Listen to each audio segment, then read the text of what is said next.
So today, I kind of wanted to do a little memorial piece, as to say, about something that some of you may or may not know about, and it's called Juneteenth. So let me whip out my material for you. Anyhow, the history of Juneteenth. Juneteenth is the oldest known celebration commemorating the end of slavery in the United States of America. Dating back to 1865, it was on June 19th that the Union soldiers landed at the Galveston, Texas, with news that the war had ended and that the enslaved slaves were now free. Check the date. Note that this was 2.5 years after President Lincoln's Emancipation Proclamation, which had become official, listen to this, official on January 1st, 1863. So we're talking June 19th, 1865, and it took them all the way from, January 1st, 1863? Wow. That just shows us that sometimes the news doesn't travel far, especially back then. Therefore, think about it like this. You still had people working as if they were a slave, not knowing that they were actually free. How crazy is that, right? So it goes on to say the Emancipation Proclamation had little impact on the Texans due to the minimum number of Union troops to enforce the new executive order. I gotta turn the page. Hold on. Minimum number of Union. Okay. So it was said that the Emancipation Proclamation had little impact on the Texans due to the minimum amount of soldiers who could actually enforce this new executive order.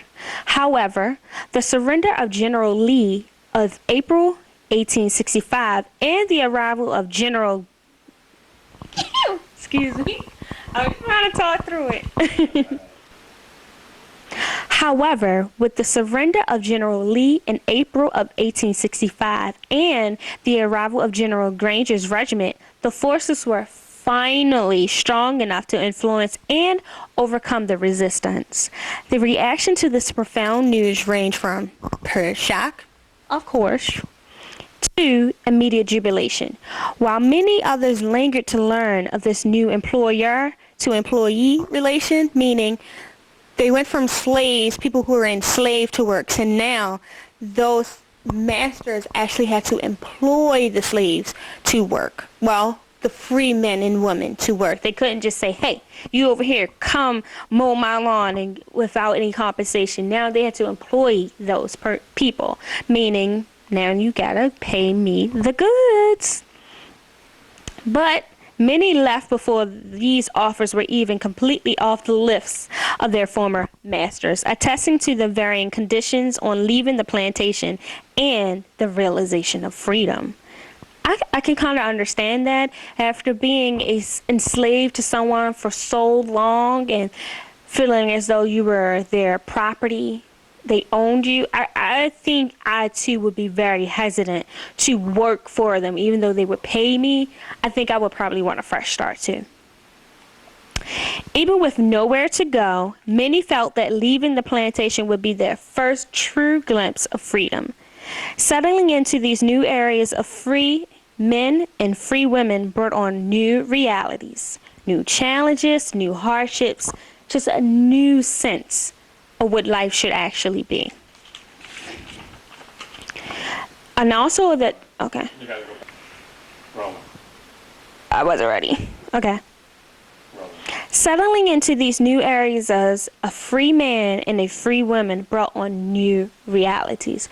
New challenges, new hardships, just a sense of newness. And with one of the biggest challenges of it all was the challenge of establishing a new status quo for the non-existent status of black people in America. I mean, if you think about it, up until then, black people were kind of non-existent to society, meaning they had no status.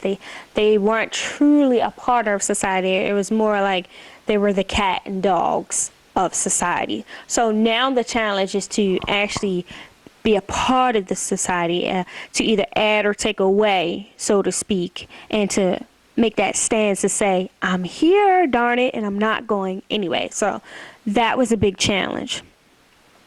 Thus, the celebration of June 19th was coined as Juneteenth, Juneteenth. Just in case you wanted to know, Juneteenth. Juneteenth must always, always focus on education and, most important of all, self-improvement. So, this has been our ACM Productions Black History Moment of the Week, celebrating the memory of Juneteenth. I hope you guys really enjoyed it. I also hope that you found this piece to be informative, because before I found out, I had no idea about the holiday or celebration of Juneteenth. So maybe outside of just having February being the only celebrated month of Black history, maybe we should push forward the celebration of Juneteenth. That's something to think about. Stay tuned for more scenes, and I'll be right back right after this. I'm sorry. Roland. So for me, I felt like, I hope you guys really learned something from this, gathered all of this information for you guys, because beforehand, before actually reading up on this particular holiday, because that's what I'm going to classify it as, a holiday celebration, I had no idea that blacks actually became free on Juneteenth, significantly June the 19th. So in a way, we are celebrating a false holiday on July the 4th, because July the 4th, 1776, with, the George Washington and people on the flag, the man coming across on the boat all strong, we were still actually slaves. So we are celebrating whose independence, actually?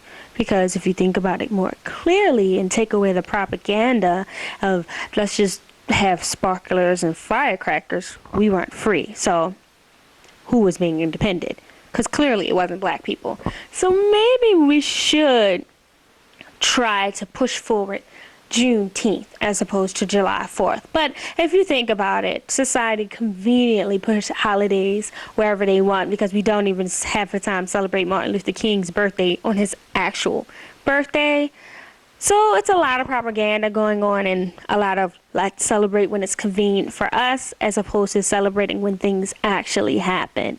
So that's a lot of food for thought, people. And I hope I have inspired someone to write a petition or something, and let's go to Washington. I hope you guys really enjoyed my ACM Productions Black History Moment of the Week. So stay tuned for more scenes. You learned something today. I'll be right back right after this.